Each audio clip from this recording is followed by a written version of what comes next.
Kamar eksekusi. Suara gemuruh listrik menyayat udara, mengisi ruangan dengan aroma hangus dan ketegangan yang tak tertahankan. Rizal Hadi berdiri kaku, matanya terpaku pada tubuh Daniel Gibran yang tersentak di kursi eksekusi. Seragam sipir yang dikenakannya terasa berat, seolah-olah menyerap setiap emosi yang berkecamuk dalam dirinya: ketakutan, rasa bersalah, dan ketidakpastian yang menggelora. Di sekelilingnya, para pejabat lapas dan petugas lainnya saling bertukar pandang dengan wajah tegang, menciptakan atmosfer yang semakin menekan. "Kursi siap, Pak Rizal." Suara kepala lapas Munir terdengar serak di tengah kebisingan. Munir menatap Rizal dengan pandangan yang sulit diterjemahkan, antara harapan dan putus asa. Rizal mengangguk pelan, menyadari bahwa tidak ada jalan kembali. Eksekusi ini adalah bagian dari protokol yang tidak bisa dibatalkan. Meskipun hatinya berteriak meminta penangguhan. Saat arus listrik mengalir, tubuh Daniel Gibran tampak menggelepar hebat, namun bukan karena nyeri biasa. Ada sesuatu yang tidak normal, sebuah energi yang membengkak dari dalam, membuat dinding-dinding ruangan bergetar. Rizal merasakan napasnya tercekat saat ia menyaksikan fenomena yang tak dapat dijelaskan. Sirene mulai meraung, menambah kekacauan yang sudah melanda. Budi Santoso, petugas yang berdiri di dekat pintu, berteriak dalam kepanikan. "Apa yang terjadi? Ini tidak mungkin." Suaranya pecah, mencerminkan ketakutan yang menguasai ruangan. Rizal berusaha mempertahankan ketenangannya, meskipun benaknya dipenuhi pertanyaan yang tidak terjawab. Apa yang sebenarnya terjadi dengan Daniel? Kenapa tubuhnya tidak menunjukkan tanda-tanda kematian yang biasa? Ketika proses eksekusi selesai dan tubuh Daniel diangkat, kekacauan mencapai puncaknya. Tubuh yang seharusnya menjadi milik Daniel ternyata bukan melainkan Budi Santoso, yang tergeletak tak bernyawa, mengubah setiap asumsi menjadi kekacauan.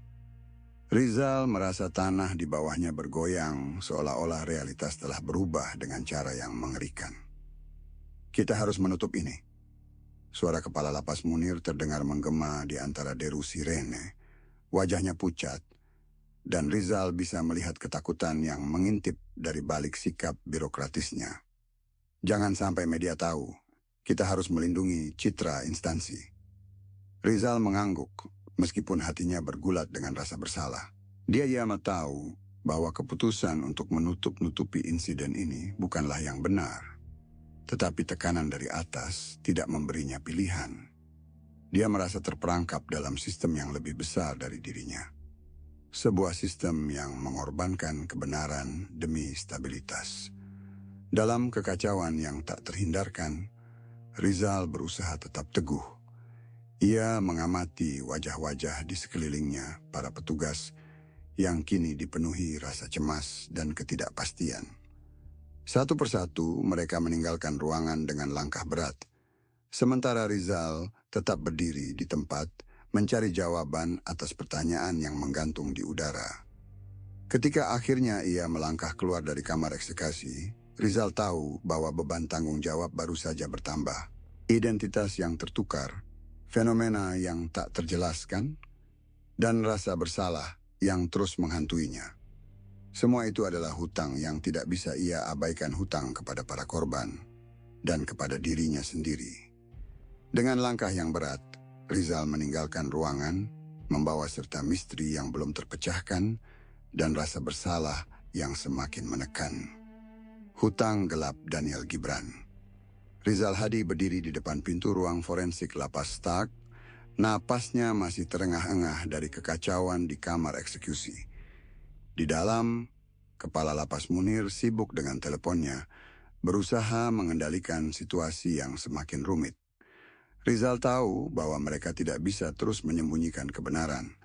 Namun dalam sistem yang berfokus pada menjaga citra, kebenaran seringkali menjadi korban pertama. Dokter Kencana tiba dengan langkah cepat, membawa dokumen yang terikat rapi di dalam map coklat. Wajahnya menunjukkan ekspresi serius, mata tajamnya mencari Rizal di antara kerumunan. Kita harus segera memeriksa jenazah, kata Dokter Kencana, suaranya datar dan tanpa emosi. Ia adalah orang yang percaya bahwa ilmu pengetahuan dapat menjelaskan segala fenomena, bahkan yang paling aneh sekalipun. Rizal mengikuti Dokter Kencana dan Munir ke dalam ruang forensik. Di sana, tubuh Budi Santoso terbaring kaku di atas meja pemeriksaan. Munir, yang biasanya tegas dan otoriter, kini terlihat lelah dan cemas. Ia memandang jenazah dengan tatapan kosong, seolah-olah berharap semua ini hanyalah mimpi buruk. Ketika Dokter Kencana mulai memeriksa tubuh, Rizal tidak bisa mengalihkan pandangannya dari bekas luka yang aneh di kulit Budi. Luka-luka itu tampak seperti bekas sayatan, namun pola dan bentuknya tidak masuk akal. Ada juga tanda tinta di kulitnya, angka dan simbol yang tidak dikenali, seolah-olah tubuh Budi telah menjadi kanvas bagi sesuatu yang lebih besar dari mereka. Kita tidak bisa membiarkan ini tersebar, kata Munir dengan suara gemetar. Kita harus menutup kasus ini. Jika tidak, seluruh institusi akan hancur. Rizal merasakan kegelisahan yang menempel seperti jaring laba-laba yang menjerat setiap gerakannya. Ia tahu bahwa menutup-nutupi insiden ini adalah kebohongan yang akan menghantui mereka, tetapi tekanan dari atas memaksa mereka untuk memprioritaskan stabilitas di atas kebenaran. Dokumen ini berisi informasi rahasia, Dokter Kencana berkata sambil menunjuk map di tangannya. Ada mekanik yang lebih dari sekadar zombie. Kita harus meneliti lebih lanjut sebelum mengambil langkah. Rizal merasakan dorongan untuk berbicara, untuk mempertanyakan apa yang sebenarnya terjadi, tetapi kata-katanya terjebak di tenggorokan. Ia menyadari bahwa dirinya terjebak dalam kompromi birokratis yang tidak memberinya ruang untuk bergerak. Dengan berat hati, Rizal menyetujui pemindahan sementara, sebuah langkah yang dirancang untuk mengendalikan narasi publik. Namun tidak lama kemudian, ia diminta kembali ke lapas. Pengalamannya dalam prosedur eksekusi terlalu berharga untuk diabaikan. Ketika Rizal keluar dari ruang forensik, ia merasa seperti diperalat. Beban tanggung jawab semakin menekan dan rasa bersalahnya kian membesar. Munir dan Dokter Kencana berusaha menjaga citra institusi, sementara Rizal harus berjuang dengan moralnya sendiri. Ia tahu bahwa hutang moral ini tidak akan lenyap dengan mudah. Ada sesuatu yang lebih besar dari mereka, sesuatu yang tak terjelaskan, dan Rizal adalah bagian dari cerita yang lebih kelam. Di luar, matahari mulai terbenam di balik awan gelap yang menggantung di atas Banyuwangi. Angin gerah berhembus membawa serta aroma laut yang asin. Rizal berdiri di sana, merenungi langkah-langkah yang harus diambil. Di tengah kebohongan institusional dan ketidakpastian yang melanda, ia harus menemukan cara untuk menebus hutangnya kepada para korban dan kepada dirinya sendiri. Wawancara dengan bayangan. Rizal Hadi berdiri di depan pintu ruang interogasi. Udara di dalam lapas tak terasa lebih dingin dan menekan dibandingkan dengan di luar. Ia tahu bahwa apa yang akan terjadi di dalam ruangan ini bisa merubah segalanya. Dengan langkah berat, ia memasuki ruang yang sempit. Dindingnya dihiasi dengan cermin satu arah yang membatasi pandangan ke ruang briefing lembaga keamanan di sebelahnya. Kepala Lapas Munir dan Dokter Kencana sudah menunggu. Wajah mereka menunjukkan campuran antara rasa ingin tahu dan ketegangan. Di tengah ruangan, duduk Daniel Gibran. Sosoknya tampak tenang, tetapi ada sesuatu yang mengganggu dalam cara ia tersenyum. Senyum itu seperti bayangan yang menyelimuti wajahnya, membuat seisi ruangan terasa asing. "Selamat datang, Rizal," kata Daniel dengan suara lembut yang menusuk. Seolah-olah ia tidak sekadar menyapa, tetapi juga menyelam ke dalam pikiran Rizal. Rizal berusaha menjaga ketenangannya meskipun jantungnya berdegup kencang.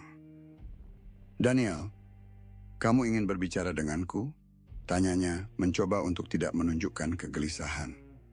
Daniel mengangguk pelan, matanya tidak pernah lepas dari Rizal. "Ada sesuatu yang penting yang harus kamu ketahui," katanya. Senyumnya semakin melebar. "Tentang hutang." Rizal merasakan hawa dingin merayap di tulang punggungnya. Kata-kata Daniel seperti mantra yang mengunci ruang di sekitarnya. Daniel melanjutkan, hutang ini bukan hanya tentang apa yang terjadi di sini, tetapi juga tentang apa yang menunggumu di luar sana. Dokter Kencana yang mencatat setiap detil dengan cermat, memandang Rizal dengan pandangan penuh arti, seolah meminta Rizal untuk menggali lebih dalam. Apa maksudmu dengan menunggu? Rizal bertanya, suaranya lebih tegas dari yang ia rasakan. Daniel menghela nafas panjang sebelum menjawab. Semua orang memiliki hutang, Rizal. Hutang kepada diri sendiri, kepada orang lain, dan kepada yang tidak kita pahami. Beberapa hutang bisa kita bayar dengan mudah, tetapi ada yang menuntut lebih dari sekadar pengorbanan. Di luar ruang interogasi, kepala lapas Munir tampak gelisah, sesekali melirik ke arah cermin satu arah. Ia tahu bahwa apa yang dibicarakan di dalam sana tidak sekadar percakapan biasa. Ada sesuatu yang lebih besar, sesuatu yang mengancam stabilitas institusi. Rasa malu dan tanggung jawab moral yang ia pikul membuatnya merasa terperangkap dalam dilema yang tidak bisa ia pecahkan. Rizal mencoba memahami apa yang Daniel maksudkan, tetapi setiap kata yang keluar dari mulut Daniel terasa seperti teka-teki yang tak terpecahkan. Apakah ada cara untuk menghentikan ini? Ia bertanya dengan nada putus asa. Daniel menatap Rizal dalam-dalam, seolah menembus lapisan-lapisan pertahanan yang Rizal bangun selama bertahun-tahun. Ada siklus, Rizal. Siklus yang menagih identitas. Dan kamu adalah bagian dari siklus itu. Kata-kata Daniel membuat Rizal merasa terjebak. Ingatan tentang hari-hari yang lalu, tentang keputusan-keputusan yang ia buat, mulai mengalir kembali.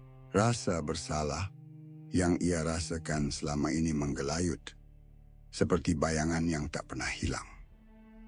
Dokter Kencana menginterupsi dengan pertanyaan yang lebih teknis, mencoba untuk mengalihkan percakapan ke arah yang lebih bisa dipahami.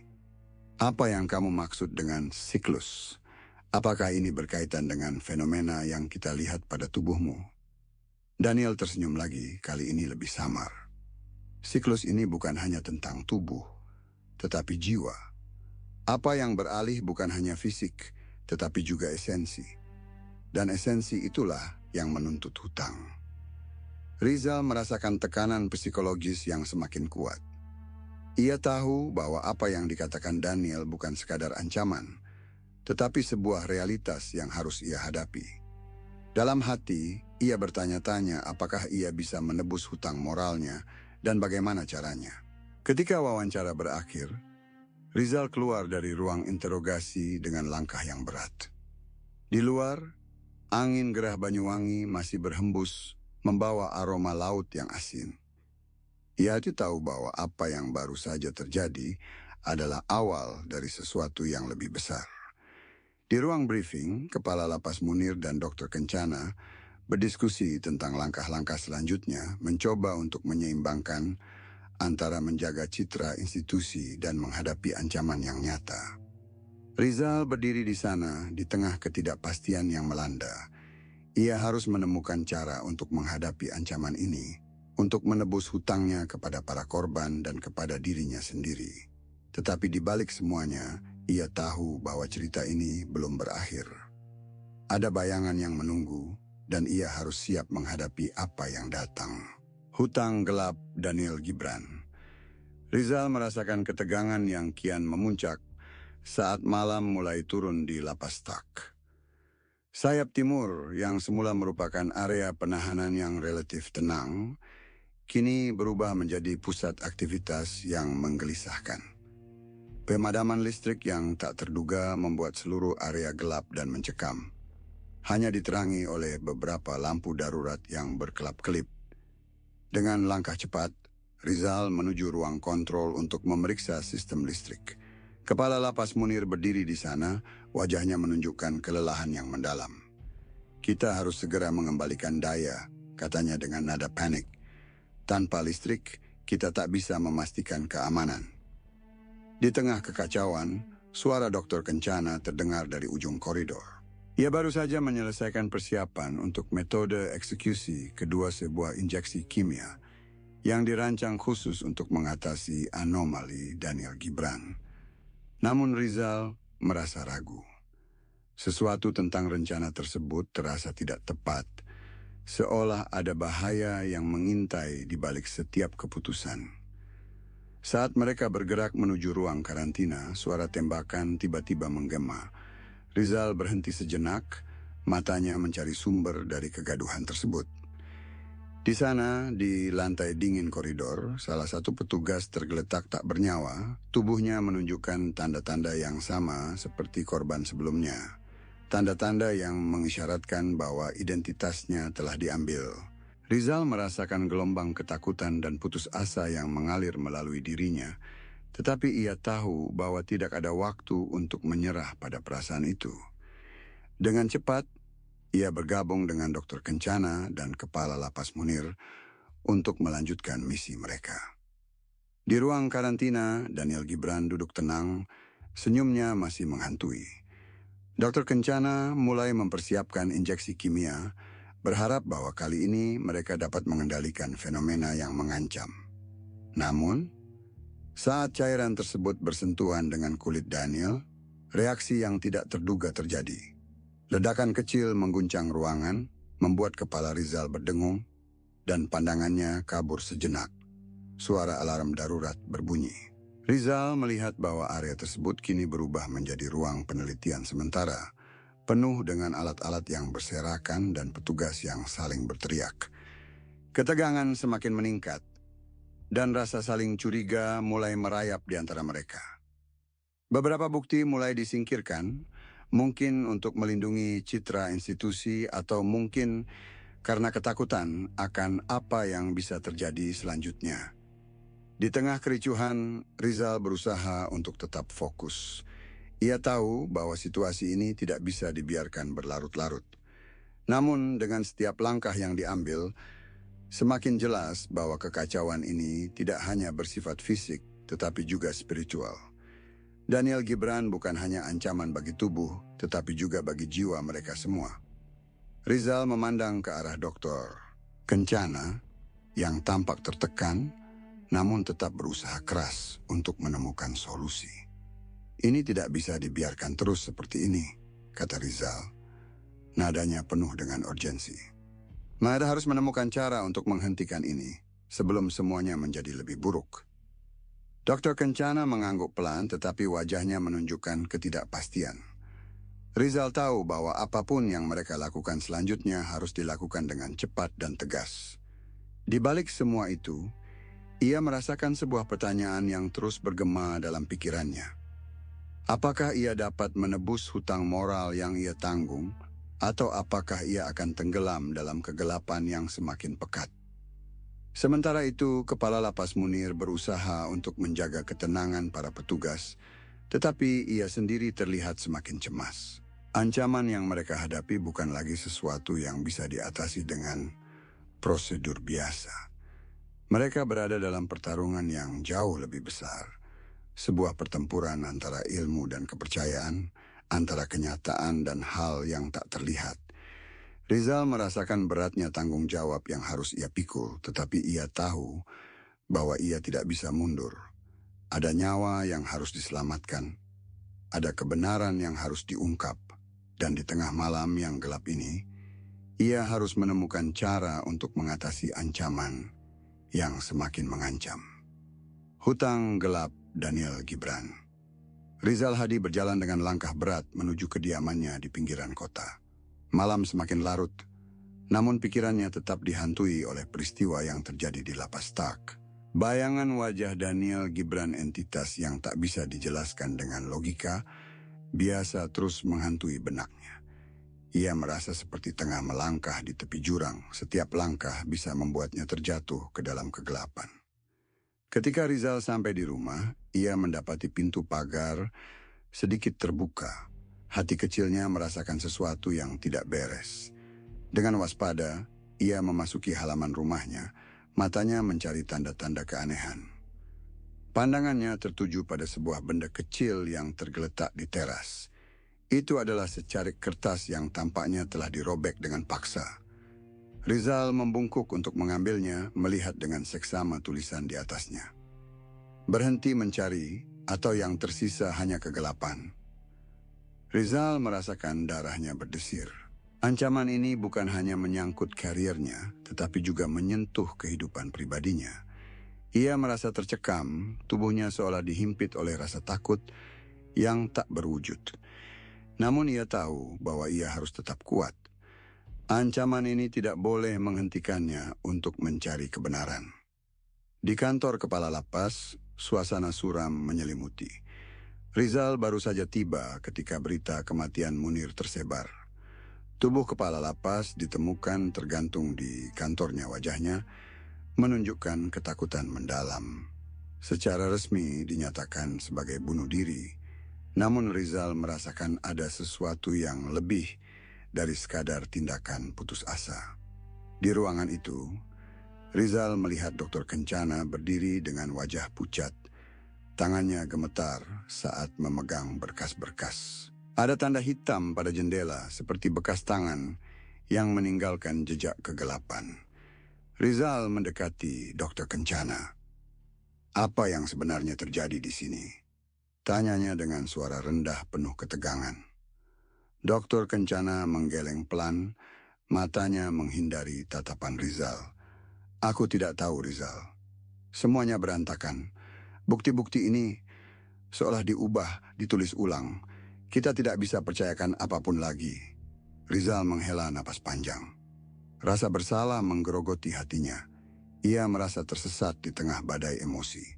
Ancaman terhadap keluarganya semakin nyata, dan berita kematian Munir membuat semuanya terasa lebih gelap.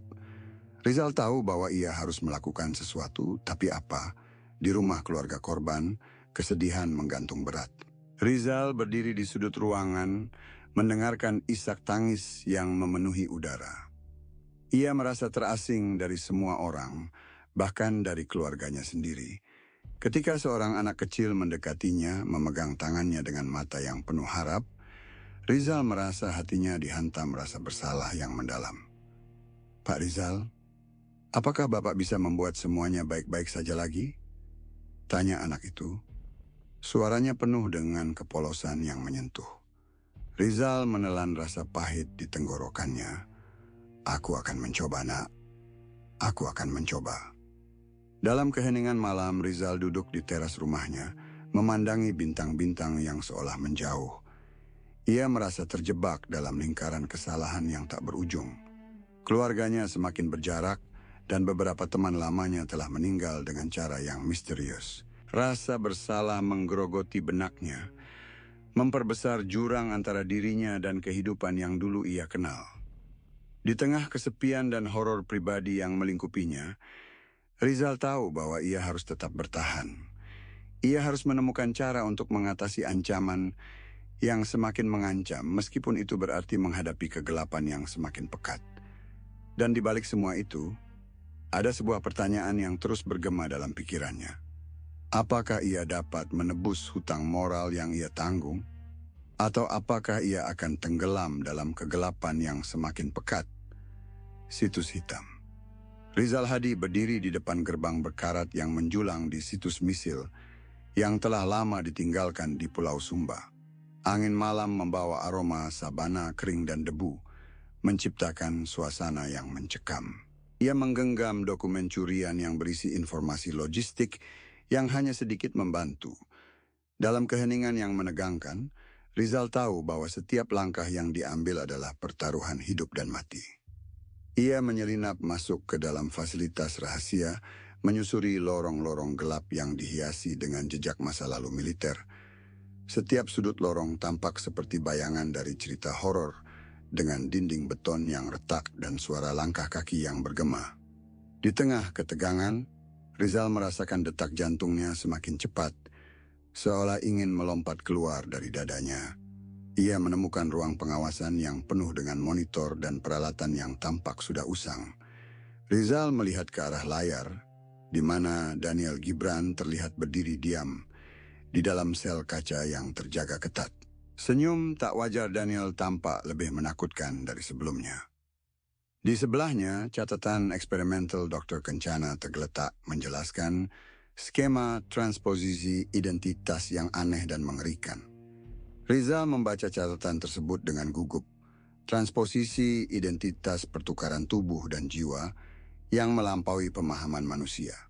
Fenomena yang memicu malapetaka sejak eksekusi yang gagal. Rizal menyadari bahwa ini adalah akar dari semua kekacauan dan ia harus menghentikannya.